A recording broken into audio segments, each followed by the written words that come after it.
karaan irra deemamaa jiru qileetti nu galchee akka jiru balaa hamaa keessa biyya galchee akka jiru amanuu gaafata. Dongorri guddaan misoora siyaasaati. Ololli qaama siyaasaati. Siyaasa keessatti wanti hamaan olol ofiitti amanuudha. Hoggansi siyaasaa tokko propagaandaa ofiitti amanuu eegallaani ofis biyyas kasaarsa. Ethiopia is not on the right path. It's on the path to disaster. Abiyyi fi jarri isa bira jiru kan amananii fudhachuu danda'u qaban.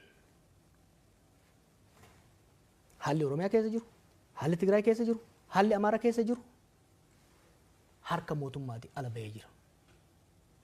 Kuni maal gaafata? Araara gaafata. Ani ni beekta. Humnoota bosona jiran kanaan nan qeeqama. Tarii kana dhabamsiisuu barbaadanis baay'ee Oromiyaattis Amaarattis.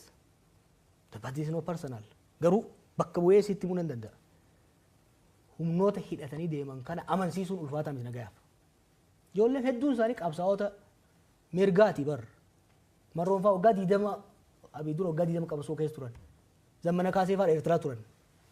At a minimum they know what they stand for.